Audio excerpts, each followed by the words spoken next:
अस्सलाम वालेकुम to all of you. Welcome to Al Haq education system. आज हम वीडियो में बात करने वाले हैं इलेक्शन 2024 के हवाले से, और मुझे यकीन है कि आपको इस वीडियो के देखने के बाद कोई भी और सोर्स इलेक्शन 2024 के लिए कंसल्ट नहीं करना पड़ेगा। इस वीडियो में हम एग्ज़ाम पॉइंट ऑफ व्यू से तमाम की तमाम बातें कवर करेंगे। इसमें स्ट्रक्चर, फंक्शन, वे फॉरवर्ड, इसके बारे में हम बात करेंगे। बिफोर गोइंग टू लेक्चर, मुझे आपको इंट्रोडक्शन देना है अल हक एजुकेशन सिस्टम का। अल हक एजुकेशन सिस्टम एक ऐसा प्लेटफॉर्म है जिसमें रेप्यूटेड पीएमएस और सीएसएस ऑफिसर्स हमारी फैकल्टी में शामिल हैं। तो आप हमारे साथ अगर जुड़ना चाहते हैं और इस रेप्यूटेड फैकल्टी से फ़ायदा उठाना चाहते हैं तो यू कैन ज्वाइन हमारे व्हाट्सएप ग्रुप। CSS के लिए आपको हमारी स्लाइड पे, जो कि हमारे फर्स्ट कमेंट पे पिन होगी, वहाँ पे आप लोग ये लिंक ज्वाइन करें और यहाँ से आप लोग व्हाट्सएप पे हमसे रब्ता कर सकते हैं। इसके अलावा डेली के गवर्नमेंट जॉब्स की इंफॉर्मेशन के लिए आप हमारा दूसरा जो लिंक है उसको क्लिक करेंगे तो आप हमारे चैनल पे चले जाएंगे। इसके अलावा हमारे पास स्पेशलिस्ट फैकल्टी है, तो हमने CSS की फैकल्टी अलग है और वन पेपर के स्पेशलिस्ट लोग हमारे पास अलग है। तो आप लोग ये थर्ड लिंक जो है व्हाट्सएप का, इस पे अगर क्लिक करेंगे तो वन पेपर के हवाले से जितनी भी हमारे पास इंफॉर्मेशन, गाइडलाइंस एंड फैकल्टी है उससे आप इन टच हो जाएंगे। इसके अलावा आप लेटेस्ट अपडेट्स के लिए हमारे फेसबुक पेज को भी लाइक करें लाजमी तौर पर। ये आपको हाइपर लिंक जो है ये मिल जाएंगे हमारी स्लाइड में, एंड इस स्लाइड का जो लिंक होगा जिससे आप डाउनलोड कर सकेंगे वो फर्स्ट कमेंट में आपको मिल जाएगी। आइए हम बात करते हैं अपने मेन लेक्चर के टॉपिक पे, और वो हमारा है इलेक्शन 2024। अब पाकिस्तान में तो इलेक्शन 2024 हो गए हैं, 8 फरवरी को हमारे पास इलेक्शन हो गया। लेकिन क्या ये सिर्फ पाकिस्तान में 2024 में इलेक्शन होना थे? नहीं, ऑलमोस्ट 64 कंट्रीज़ हैं जिनमें इम्पोर्टेंट दुनिया के लीडिंग कंट्रीज़ जैसे हमारे पास USA है, रशिया है, इसके अलावा हमारे पास पाकिस्तान, इंडिया, ईरान, इवन के अगर आप सेंट्रल एशियन जितनी भी स्टेट्स हैं सब में इलेक्शन होने हैं, साउथ अफ्रीका में इलेक्शन होने हैं। तो ये वो तमाम स्टेट्स हैं जहाँ पे इस साल किसी ना किसी किस्म का कोई इलेक्शन ज़रूर हो रहा है। तो इमेजिन दैट, इतना इम्पोर्टेंट साल है। इनफैक्ट यूरोप के भी कुछ ममालिक जिनमें हमारे पास आ जाते हैं, जो स्कैंडिनेवियन कंट्रीज़ है, उनमें भी इलेक्शन इस साल हो रहे हैं। UK में भी इलेक्शन हो रहे हैं इस साल। तो this election year is going to be very very important. तो इसमें आपने एग्ज़ाम पॉइंट ऑफ व्यू से हवाले से याद रखना है कि 64 कंट्रीज़ जो हैं वहाँ पे इलेक्शन कंडक्ट हो रहे हैं 2024 में। आइए हम चलते हैं, थोड़ा सा मैं आपको एक ग्लिम्स देता हूँ कि इलेक्शन का तरीकाकार होता क्या है। यूजुअली यही होता है, इनमें डेविएशन वेरी कर सकती है फ्रॉम कंट्री टू कंट्री, लेकिन यूजुअली यही प्रोसेस होता है। पहले initiation of the election process होता है, यानी कि इलेक्शन की प्लानिंग स्टार्ट हो जाती है बेसिकली। फिर आपका इंफ्रास्ट्रक्चर जो है, इलेक्शन प्रिपरेशंस, जिसमें आपका इलेक्शन कमीशन है, उनके जो रीजनल ऑफिस है, वो सारा कुछ सेटअप होता है। इसके अलावा पॉलिटिकल पार्टीज़ फिर इंगेज करती हैं, अपनी कंपेन्स लॉन्च करती हैं। Then at the end of the आपके कंपेन्स वो इलेक्शन डे आ जाता है, जो कि पाकिस्तान में था 8 फेब इस दफ़ा। फिर हमारे पास मीडिया कवर आता है। मीडिया कवरेज क्या होता है? बेसिकली आपका इलेक्शन डे से एक पर्टिकुलर टाइम होता है, उसमें आपका मीडिया जो है वो रिज़ल्ट दिखाता है इन तमाम इलेक्शंस के। इन केस ऑफ पाकिस्तान ये जो टाइम था ये 3 दिन का था, लेकिन पाकिस्तान में अनफॉर्चुनेटली अभी तक, यानी कि आज मैं जब वीडियो रिकॉर्ड कर रहा हूँ तो इट्स 11 फेब, तो अभी तक तो किसी किस्म की कोई गवर्नमेंट नहीं बन सकी। आगे देखते हैं क्या बनता है। फिर रिजल्ट्स अनाउंस होते हैं, चैलेंजेस होते हैं। जैसे आजकल आपको पता है हमारी पॉलिटिकल पार्टी एक दूसरे को चैलेंज कर रही हैं कि फ़लाँ ने धांधली की और फ़लाँ ने नहीं की। इसके बाद फिर फॉलोअप्स होते हैं, यानी कि जैसे प्रेसिडेंशियल इलेक्शन होता है आपके पास, फिर लोकल गवर्नमेंट इलेक्शन होता है, लोकल बॉडीज़ के इलेक्शन होते हैं। तो ये सारा का सारा प्रोसेस इस तरह चलता है। अगर हम बात करें पाकिस्तान में इलेक्शन के हवाले से, तो पहले मैं आपको थोड़ा सा बता दूं कि पाकिस्तान की हिस्ट्री में इलेक्शन कब कब हुए हैं। तो हमारा जो फर्स्ट फॉर्मल इलेक्शन हुआ था वो 1954 में हुआ था, but this was an indirect election, और ये मुस्लिम लीग ने जीता था। यहाँ पे हमारा जो वोटिंग सफरेज था, यानी कि जो बंदा वोट कर सकता था, वो पाकिस्तान में सिर्फ 12% था। अब इसमें एक सेपरेट वीडियो बन सकती है कि ये 12% क्यों था, क्या था, तो इसके बारे में हम आज बात नहीं करते, फिर किसी दिन हम इसके बारे में बात करेंगे। उसके बाद हमारे पास 1962 में इलेक्शन हुए, वहाँ पे भी हमारे पास एक इनडायरेक्ट किस्म का इलेक्शन प्रोसेस था, जिसमें मुस्लिम लीग वर्सेस उस टाइम के जो मिलिट्री डिक्टेटर थे अयूब खान साहब, तो वो उन्होंने एक दूसरे के साथ कम्पीट किया था। और फिर इंडिपेंडेंट्स यानी कि जो अयूब खान साहब थे वो जीत गए थे। एंड सरप्राइजिंगली इस इलेक्शन का जो रिज़ल्ट था वो 97% वो हक़ में था अयूब खान साहब के। तो ये एक आपके लिए चुटकुले वाली बात है। इसके अलावा इसके बाद जो हमारा फॉर्मल इलेक्शन प्रोसेस स्टार्ट होता है, डेमोक्रेटिक प्रोसेस, वो स्टार्ट होता है 1970 में। ये फर्स्ट डायरेक्ट जनरल इलेक्शन था और ये पाकिस्तान की तारीख का वाहिद इलेक्शन है जिसको कंट्रोवर्शियल नहीं कहा जाता। इसमें अवामी लीग ने सबकत हासिल की थी ओवर पीपल्स पार्टी, लेकिन फिर इसी इलेक्शंस की वजह से हमारे पास बांग्लादेश का सान्या, जो सकूत डाका जिसे हम कहते हैं, वो भी हुआ था।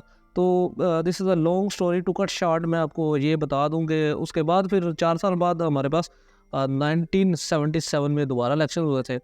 इसमें पीपल्स पार्टी ने दोबारा जीत ले ली थी, लेकिन फिर उसी साल मार्शल लॉ लग गया। फिर 1985 में इंडिपेंडेंट इलेक्शन हुए थे। इसमें कोई भी पार्टी बेस्ड इलेक्शन नहीं थे, ये इंडिपेंडेंट पर्सन बेस्ड इलेक्शन थे अंडर डिक्टेटर ज़ियाउल हक। फिर हमारे पास ईरा ऑफ डेमोक्रेसी आता है 1988 से लेकर ना तकरीबन 1997 तक। इसको हम 10 सालों को कहते हैं ईरा ऑफ डेमोक्रेसी। अब यहाँ पे हमारे पास क्या है, ये 10 साल जो है यहाँ पे शफलिंग गवर्नमेंट्स चलती रहती हैं बिटवीन पाकिस्तान पीपल्स पार्टी एंड पाकिस्तान मुस्लिम लीग नून। अब ये जो है ये ईरा एंड होता है with the martial law of Musharraf, general Pervez Musharraf in 1999। उसके बाद जनरल परवेज़ मुशर्रफ दोबारा डेमोक्रेसी को बहाल करने की कोशिश करते हैं 2002 में, और PMLQ काफ लीग जिसे हम कहते हैं वो जीतती है election. But this was obviously under dictator, तो वहाँ पे डिक्टेशन वाले इलेक्शन ही हुए थे। फिर हमारे पास जो ट्रू डेमोक्रेटिक इलेक्शन की अगर बात करें तो ये 2008 में हुए थे, और इसमें पाकिस्तान पीपल्स पार्टी ने सबकत या जीत हासिल की थी। इफ़ यू रिमेंबर 2007 दिसंबर में बेनज़ीर भुट्टो साहिबा का जब शहीद कर दिया गया था, तो उसके बाद इलेक्शन में बड़ी अक्सरियत के साथ पीपल्स पार्टी को वोटिंग दी गई थी, वोट मिले थे, तो वो सिंपैथी का वोट शुरू हो गया था वहाँ पे। जैसा कि आजकल इमरान खान साहब के साथ भी हुआ है अभी इलेक्शन में। 2013 में पाकिस्तान मुस्लिम लीग नून, उसके बाद 2018 में पाकिस्तान तहरीक इंसाफ। अभी 2024 का इलेक्शन हमारे पास फाइनल रिजल्ट तो नहीं आया, अभी देखते हैं किस बंदे की गवर्नमेंट बनती है। बट मोस्ट प्रोबेबली यहाँ पे पाकिस्तान मुस्लिम लीग नून अपनी गवर्नमेंट बनाएगी। अभी हमारे पास फाइनल रिजल्ट नहीं है। अब थोड़ा सा डिवीजन के लिहाज से पाकिस्तान के बारे में बात करेंगे तो पाकिस्तान के 4 प्रोविंसेस हैं, 7 रीजन्स हैं, 39 डिस्ट्रिक्ट्स हैं, सॉरी डिवीजन हैं, और 170 डिस्ट्रिक्ट्स हैं। तो यहाँ पे इलेक्शंस हुए हैं इस डिवीजन बेस पे। थोड़ा सा अगर मैं बात करूँ वोटिंग कैसे वर्क करती है पाकिस्तान में, तो हमारे पास तकरीबन 128 मिलियन एलिजिबल वोटर्स हैं इस टाइम जो वोट कर सकते हैं, ठीक है। तो यहाँ पे फर्स्ट वोट और सेकंड वोट होगा। अब फर्स्ट वोट किसे कहते हैं? फर्स्ट वोट जो MNA होता है, मेंबर ऑफ नेशनल असेंबली, उसका जो वोटिंग प्रोसेस है उसको फर्स्ट वोट कहते हैं। ये नेशनल असेंबली के लिए वोट होता है। सेकंड वोट जो होता है वो प्रोविंशियल असेंबली हम उसको कहते हैं, तो जिसको MPA कहते हैं। छोटा वोट भी जिसे कहते हैं MPA, member of provincial assembly. अब इसके लिए जो वोट होता है ना, इसको हम कहते हैं जी सेकंड वोट। तो यहाँ पे पाकिस्तान में 2 किस्म के वोट होते हैं सिमिल्टेनियसली एक ही दिन में, first vote and second vote. अब यहाँ पे जो नेशनल असेंबली की सीटें हैं वो 266 है। अब 266 में जो मेजोरिटी लेगा, मेजोरिटी ऑलमोस्ट 134 सीटों की बनती है, जो मेजोरिटी लेगा उसको गवर्नमेंट मिल जानी थी। लेकिन अनफॉर्चुनेटली अभी तक पाकिस्तान में हाईएस्ट जो है वो है PTI back, Pakistan Tehreek Insaf back independents जो है उनको मेजोरिटी मिली है तकरीबन 93 सीट्स के साथ। दूसरे नंबर पे PMLN है। अब जो कि मेजोरिटी नहीं है तो फिर क्या होता है, फिर क्या तरीकाकार होता है? फिर तरीकाकार ये होता है कि कोलिशन गवर्नमेंट है, यानी कि मुख्तलिफ पोलिटिकल पार्टीज़ आपस में गठजोड़ करके बैठती हैं, और कुछ पोलिटिकल पार्टीज़ हैं वो गवर्नमेंट को ज्वाइन करती हैं, वो कैबिनेट का भी हिस्सा बन सकती हैं, और कुछ पोलिटिकल पार्टीज़ जो हैं वो बन जाती है अपोजिशन की जमातें। अब यहाँ से ये जो हमारे पास गवर्नमेंट में जो लोग बैठेंगे तो वो सेलेक्ट करते हैं फिर या इलेक्ट करते हैं PM। पाकिस्तान में तो मोस्टली सिलेक्शन होता है, लेकिन बाय कॉन्स्टिट्यूशन बाय लॉ ये इलेक्शन होता है, एंड ये इलेक्शन होता है सीक्रेट बैलेटिंग के ज़रिए। अगर हम बात करें पाकिस्तान में गवर्नमेंट स्ट्रक्चर की, यानी कि पाकिस्तान में जो वोटिंग प्रोसेस होने वाला है उसमें नेशनल असेंबली और प्रोविंशियल असेंबली किस तरह ऑपरेट करती हैं, तो नेशनल असेंबली में हमारे पास टोटल सीट्स हैं 336। अब ये जो 336 सीट्स हैं इनमें से सिर्फ 266 जनरल सीट्स पर इलेक्शन कंडक्ट हुए हैं इस साल। अब उसकी क्या वजह है? उसकी वजह ये है कि जो 70 सीटें हैं ना, 70 सीट्स, वो ऑलरेडी रिजर्व्ड हैं for seats of minorities, 10 seats for minorities and 60 seats for women. अब ये जो सीट्स है ना, ये एलोकेट कैसे होंगी? ये एलोकेट इस तरह होंगी कि जो भी पार्टी 266 जनरल सीट्स में जीत कर आएगी या उसमें कोई वोटिंग परसेंटेज होगा, उसका वोटिंग शेयर होगा, कोई परसेंटेज तो होगा ना। 266 में लेट्स से एक बंदे ने 6 सीटें ली हैं तो उसका वोटिंग परसेंटेज हो गया हमारे पास 1%। तो अब जो वो 1% है ना, उसको 1% के लिहाज से हमारे पास 70 सीट्स में से सीट्स अलॉट कर दी जाएंगी बाय लॉ। ठीक है। अब दूसरा हमारे पास जो है ये नेशनल असेंबली है, ये हमें आपको पता है ये लोअर हाउस है पाकिस्तान का। अब जो पाकिस्तान की पार्लियामेंट है उसके दो हिस्से हैं, एक तो नेशनल असेंबली है, एक सेनेट है। जो सेनेट होता है ना, दैट्स अपर हाउस, उसमें 100 सीटें होती हैं। ठीक है। और उसमें से 62 जो सीट्स होती हैं ना, वो जनरली इलेक्शन होते हैं। ठीक है। जिस तरह आम इलेक्शन होते हैं उसमें 70 वुमेन की हैं और 4 इंडिपेंडेंट्स की, जिसको हम फाटा वगैरह एरिया है जैसे उनको दिए जाते हैं।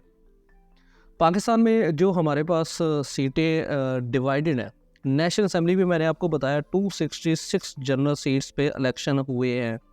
अब ये जो 266 हैं पाकिस्तान, अब मैंने आपको बताया 4 प्रोविंसेस हैं और एक टेरिटरी है, एक यूटी है, जैसे गिलगित बाल्टिस्तान का जो इलाका है। 4 प्रोविंसेस। अब 4 प्रोविंसेस में किस तरह डिवाइडेड है उसके बारे में अगर हम बात करें तो 266 हमारे पास कंटेस्टेबल सीट्स हैं। हर सूबे की बात करें तो पंजाब में हमारे पास 141 सीट्स है नेशनल असेंबली की। ये बात करें नेशनल असेंबली की, नॉट प्रोविंशियल असेंबली, ये रिमेंबर दैट। 3 जो सीटें हैं ना वो इस्लामाबाद कैपिटल टेरिटरी की हैं। ठीक है। 45 सीट्स हमारे पास KPK की हैं और 16 सीट्स जो हैं वो बलूचिस्तान की हैं, जबकि सिंध की हमारे पास सीटें हैं 61 सीटें। ये इस तरह डिवीजन है नेशनल असेंबली की सीट्स की। अब हम बात करते हैं थोड़ा सा लोकल गवर्नमेंट, प्रोविंशियल गवर्नमेंट के हवाले से। ये हमारे पास मैंने आपको बता दी है, सेनेट और नेशनल असेंबली हमारे मुल्क की पार्लियामेंट बनाती है और ये फेडरल गवर्नमेंट होती है जो कि हमारा वफाक की गवर्नमेंट होती है। प्रोविंशियल गवर्नमेंट्स की अगर बात करें तो पंजाब सबसे बड़ा सूबा है, तो इसके पास जो सीट है वो सबसे ज़्यादा है प्रोविंशियल असेंबली में, 371 सीट्स, जिसमें से 297 डायरेक्ट इलेक्टेड होते हैं, 66 जो है वो वुमेन के लिए रिजर्व्ड हैं, जबकि 8 जो हमारे पास सीटें हैं वो माइनॉरिटीज़ के लिए रिजर्व्ड हैं।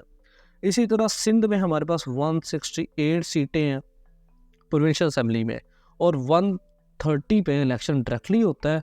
29 वुमेन के लिए और 9 माइनॉरिटीज़ के लिए फिक्स है, और ये इसी साल ये सारी फिगर है। KPK की अगर बात करें तो वहाँ पे 124 सीटें हैं, 99 directly elected, 22 women and 3 minorities के लिए। Same is the case with Balochistan, वहाँ पे 65 सीटें हैं, 51 directly elected, 11 for women and 3 for minority seats. अगर हम नेशनल असेंबली की हमारे पास टोटल सीटें कितनी होगी? 266। प्रोविंशियल असेंबली की हमारे पास टोटल सीटें बनती हैं 593। पॉलिटिकल पार्टीज़ जिन्होंने इस दफ़ा हमारे पास जो है पार्टिसिपेशन किया इलेक्टोरल प्रोसेस में, वो हैं 166। ठीक है। तो इस तरह 266 national assembly, 593 provincial assembly and 166 political parties जिन्होंने इलेक्टोरल प्रोसेस में हिस्सा लिया है इस साल 2024 के इलेक्शन में। अब थोड़ा सा कंपैरिजन कर लिया जाए, थोड़ा सा इंफॉर्मेशन भी है इसमें एंड कंपैरिजन भी है इसमें, कि हमारे पास 2018 में और 2024 के इलेक्शन में वोटिंग परसेंटेज का और सारा इस तरह की चीज़ों का हम थोड़ा सा एनालिसिस करते हैं। तो हमारे पास जो रजिस्टर्ड वोटर्स थे इन 2018 वो थे तकरीबन 100 मिलियन के करीब, और 2024 में सरप्राइजिंगली हमारे पास जो वोटर काउंट है वो 128 मिलियन रजिस्टर्ड वोटर हैं, और ये पिछले साल के मुकाबले 22.6 मिलियन ज़्यादा है। यानी कि 2018 में हमारे पास वोटर की तादाद थी 100 मिलियन, और अब हमारे पास 2024 में 128 मिलियन, यानी कि 22.6 मिलियन लोगों का इजाफा हुआ है। तो तो ये यानी कि अगर आप एग्जैक्ट प्रिसाइज नंबर करेंगे तो वो आपको 22.6 मिलियन का फ़र्क मिल जाएगा। ये मैं अभी राउंड फिगर्स बता रहा हूँ 128 मिलियन की। फाफिन के मुताबिक जो टर्नआउट रहा है 2024 में वो रहा है 47.6%, जबकि 2018 की बात करें तो राउंड फिगर में 55% एंड एग्जैक्ट फिगर में 52.1% वोटर टर्नआउट था। यानी कि 2018 की निस्बत वोटर टर्नआउट तो कम ज़रूर हुआ है, लेकिन मैं आपको एक चीज़ याद करवा दूं कि इस साल जो वोटर ओवरऑल तादाद जिन्होंने वोट डाला है वो ज़्यादा है। यानी कि 128 मिलियन वोटर थे, उनमें से हमने काउंटिंग की है तो इस साल तकरीबन 5 मिलियन लोगों ने ज़्यादा वोट डाला है। तो अगर परसेंटेज निकालेंगे ना तो 47.6% आएगी, लेकिन ओवरऑल जो है वो ज़्यादा लोगों ने 2024 में वोट डाला है। अब थोड़ा सा एज वाइज कंपैरिजन कर लिया जाए तो फीमेल जो वोटर की तादाद थी वो 46 मिलियन थी इन 2018 और 59 मिलियन मेल्स थे इन 2018, जबकि हमारे पास जो इस दफ़ा 10 मिलियन मेल वोटर ज़्यादा हो गए हैं, 69 मिलियन पे चले गए हैं, और फीमेल वोटर्स भी तकरीबन 10 मिलियन बल्कि 15 मिलियन इजाफा हुआ और 59 मिलियन पे चले गए हैं। तो ये एक खुशाइन बात है। ठीक है, ज़्यादा से ज़्यादा हमारा जो नौजवान तबका है वो इलेक्टोरल प्रोसेस में हिस्सा ले रहा है। तो हमारे पास जो वोटिंग एज है वो है, यानी कि वोटिंग सफरेज जिसको हम कहते हैं, वो 18 ईयर्स है, यानी कि 18 साल का जो बंदा है ना वो वोट डाल सकता है। इस साल हमारे पास जो कैंडिडेट थे नेशनल असेंबली के कैंडिडेट वो भी ज़्यादा थे, वो थे 5121, जबकि जो पिछली दफ़ा थे वो 3765 थे, यानी कि तकरीबन 2000 का फ़र्क, 1500 का फ़र्क आया तकरीबन। इसके अलावा 167 रजिस्टर्ड पॉलिटिकल पार्टीज़ हैं, ठीक है, जबकि पिछली दफ़ा हमारे पास 110 यानी 110 पॉलिटिकल पार्टीज़ थी। और इस दफ़ा जो हमारे पास पोलिंग स्टेशन है वो 90,582 यानी 19,582, जबकि पिछली दफ़ा पोलिंग स्टेशन की तादाद थी 85,000 सिर्फ, यानी कि तकरीबन 5,000 ज़्यादा पोलिंग स्टेशन इस दफ़ा बने हैं। मेजर पॉलिटिकल पार्टीज़ की अगर बात करें तो हमारे पास वही गिनी चुनी पॉलिटिकल पार्टीज़ हैं। PMLN है, पीपल्स पार्टी है, अवामी नेशनल लीग है, पाकिस्तान तहरीक इंसाफ है, MKM है, जमात इस्लामी है, जमात उलमा इस्लाम है, फजल रहमान वाली। उसके अलावा PMA है, पख्तूनख्वा मिली अवामी पार्टी, अवामी वर्कर्स पार्टी, इस्तेकाम पाकिस्तान पार्टी है, बलोचिस्तान अवामी पार्टी है, हकूक़ खल्क पार्टी है एंड इंडिपेंडेंस। और लेट मी रिमाइंड यू कि 2024 में पाक PTI को वोटिंग इलेक्टोरल प्रोसेस में पार्टिसिपेशन नहीं दी गई फॉर सेवरल रीज़न, वो आप सब जानते हैं। अच्छा, थोड़ा सा प्रोविंस वाइज डाटा अगर एनालाइज करें तो प्रोविंस वाइज हमारे पास मेल और फीमेल वोटर की अगर आप इस सब चार्ट को देख लेंगे तो आपको ईजिली मिल जाएगा। इसी तरह एज वाइज अगर आप डाटा देखना चाहते हैं तो यहाँ पे आपको एज वाइज भी एलिजिबल वोटर्स का ब्रेकडाउन मैंने प्रोवाइड कर दी है। तकरीबन मेल जो हमारे पास 54% और फीमेल 46% वोटर्स हमारे पास इस टाइम रजिस्टर्ड हैं। जो आउटकम आया लेटेस्ट वो PTI बैक्ड इंडिपेंडेंट है, वो 96 तकरीबन सीटें हैं, और PMLN की 69, पीपल्स पार्टी की 52, MKM की 15, PML जो पाकिस्तान मुस्लिम लीग है, ठीक है, उसके फंक्शनल बेसिकली फंक्शनल लीग होती थी पहले, अब ये PML बन गई है, इसकी 3 सीटें हैं। इस तरह JUI फे जो है उसकी 2 सीटें हैं, एंड इस्तेकाम पाकिस्तान पार्टी की 2 सीटें हैं। These are the major political parties जिन्होंने इलेक्टोरल प्रोसेस में हिस्सा लिया और जिनको एक significant share of national assembly seats मिली हैं। अब ये सारा जो प्रोसेस है इसको अगर आप कर लेते हैं तो this is the best video for elections. इसके बाद अगर हम बात करें थोड़ा सा एनालिसिस की बात करें इस इलेक्शन में, तो यार this election is going to be a pivotal point in the history of Pakistan. अब उसकी वजह क्या है? उसकी बड़ी इम्पोर्टेंट वजह है कि इस इलेक्शन में एक चीज़ तो साफ़ हो गई है कि हमारे पास जो तबका है, वोटर्स हैं, वो कॉन्शियस हैं, पॉलिटिकली कॉन्शियस है। इस दफ़ा वो वोट देने के लिए बाहर निकले हैं ज़्यादा लोगों ने, यानी कि तकरीबन 102 मिलियन लोगों ने वोटिंग पार्टिसिपेशन ली है। सॉरी, यानी कि हमारे पास रफली तकरीबन 70 मिलियन लोगों ने पार्टिसिपेशन की है वोटर काउंट में। तो this is going to be a very good positive sign for Pakistan, but हमारी जो आने वाली गवर्नमेंट्स हैं उनको काफ़ी चैलेंजेस का सामना करना पड़ेगा। अब उसमें सबसे जो ज़्यादा है वो इन्फ्लेशन का जो इशू है।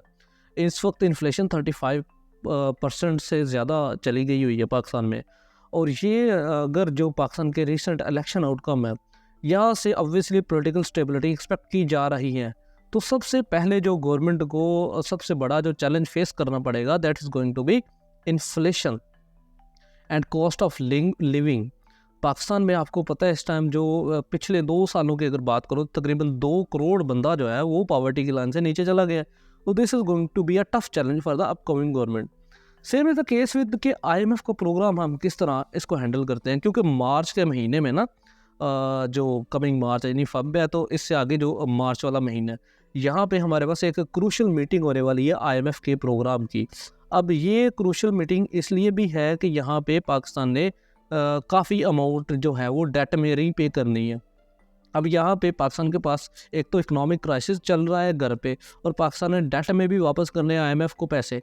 IMF के इसके बाद हमारी पॉलिसीज देखेगा और दोबारा रिस्ट्रिक्शंस लगाएगा, जिस वजह से further inflation and cost of living में इजाफा होगा। This is going to also be a tough challenge for the coming government. अब देखते हैं क्या बनता है।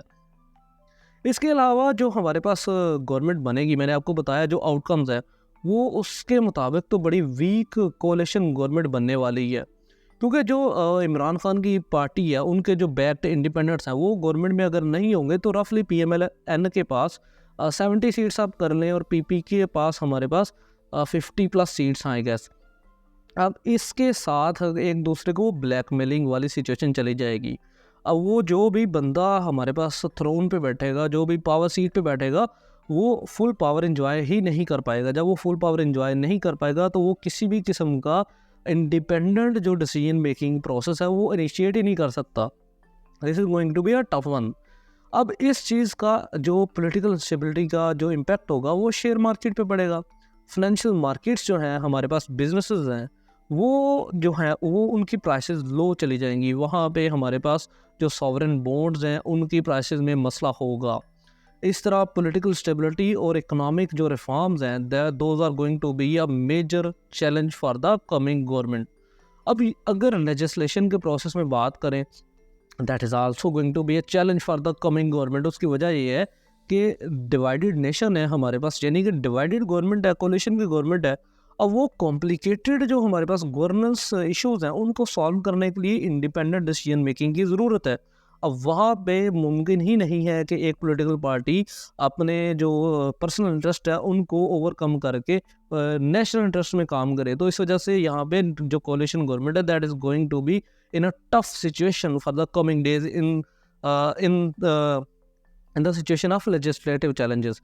इसी तरह हमारे पास जो रीजनलाइज्ड इलेक्शन रिजल्ट्स हैं, रीजनलाइज्ड इलेक्शन रिजल्ट्स की अगर हम बात करें तो KPK की बात करें तो वहाँ पे सारी की सारी जो पार्टीज़ हैं वो ये सारे के सारे जो इलेक्टोरल पार्टिसिपेंट्स हैं वो इमरान खान की पार्टी के जीते हैं। पंजाब की अगर बात करें तो यहाँ पे जो मेजर पॉलिटिकल पार्टी है वो है हमारे पास PMLN। सिंध में बात करें तो वहाँ पे PPP है, और बलूचिस्तान में एक मिक्स्ड किस्म का एक हमारे पास फ्रैगो सिचुएशन है वहाँ पे। अब ये जो सारी की सारी रीजनल पॉलिटिक्स है ना, ये इम्पैक्ट होगी हमारे जो आने वाली गवर्नमेंट है। यहाँ पे रीजनल जो इलेक्शन रिजल्ट्स हैं that are also going to be impacted on the government performance. इसी तरह सिविल मिलिट्री का जो रिलेशनशिप है ये पाकिस्तान में तो आपको पता है बड़ा फ्रेजाइल है। शुरू से ही यहाँ पे इश्यूज चलते हैं between political leadership and military leadership. अब इस वजह से हमारे पास जो सिविल मिलिट्री रिलेशन है उनको किस तरह बैलेंस करती है आने वाली government, that is also going to be a important event in the history of political history of Pakistan.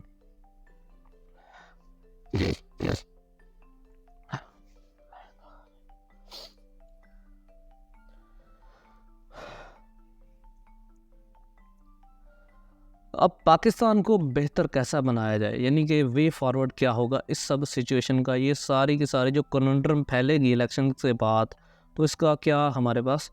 तो यार सबसे पहले focus on the anti corruption. Pakistan में जितनी करप्शन है, मैं वीडियो कुछ दिनों में अपलोड करूंगा जिसमें मैंने बात की हुई है कि जो हमारा डेमोक्रेटिक प्रोसेस है वो डिसकंटिन्यू क्यों रहता है पाकिस्तान में। तो वहाँ पे जो सबसे इम्पोर्टेंट मसला है ना पाकिस्तान का, वो करप्शन है। पाकिस्तान में एंटी करप्शन जो इनिशिएटिव हैं उनको सपोर्ट करने की ज़रूरत है। अब ये करप्शन अगर फ्री हो जाएगी, इलेक्शन हमारे पास fair and free and fair होंगे, तो पब्लिक जो है वो अपने नुमाइंदे को चूज़ कर सकेगी। अभी हमारे पास जो इलेक्शन है, यहाँ पे इन्फ्लुएंस हमारी मिलिट्री का है, यहाँ पे इन्फ्लुएंस हमारी जुडिशरी का है, यहाँ पे इन्फ्लुएंस फ्यूडल लॉर्ड्स का है, यहाँ पे इन्फ्लुएंस एलीट का है, यहाँ पे इन्फ्लुएंस ब्यूरोक्रेसी का है। तो ये सारी की सारी चीज़ें हमें ख़त्म करना होंगी। वो कैसे मुमकिन है? एंटी करप्शन इनिशिएटिव्स को हमें प्रमोट करना होगा, जैसे कि नैब हो गया, FIA हो गया, इसके अलावा हमारे पास और भी इदारे हैं। पुलिस को हमें एम्पावर करना चाहिए। इसके अलावा इंस्टीट्यूशन रिफॉर्म्स और ट्रांसपेरेंसी बहुत ज़रूरी है। जुडिशरी, मीडिया, पार्लियामेंट, इन सबको एम्पावर करना पड़ेगा। यहाँ पे ट्रांसपेरेंसी लेके आना पड़ेगी, so that independent and ethical standards पे इन चीज़ों को इस्तेमाल करना पड़ेगा, so that they can make independent and public interest में डिसीजन बना सके। इंटरनेशनल कोलैबोरेशन करना पड़ेगी उन ऑर्गेनाइजेशंस के साथ जो कि हमारे पास हमें इकोनॉमिकली सपोर्ट कर सकती हैं, हमारे यहाँ पे डेमोक्रेसी को प्रमोट कर सकती हैं, हमें टेक्निकल एंड फाइनेंशियल असिस्टेंस दे सकती हैं, ताकि हमारे पास नेशनल सॉवरेनिटी एंड कोलैबोरेशन और लोकल एंटिटीज़ जो है वो इंक्लूसिव पॉलिसी मेकिंग में हेल्प की जा सके। This was all. Thank you very much for listening me. And अगर आप हमारे CSS PMS को बैचेस को ज्वाइन करना चाहते हैं, you can join through these links, जो कि आपको हमारी स्लाइड में मिल जाएंगे, जो कि फर्स्ट कमेंट में आपको मिल जाएगी। Thank you very much for listening.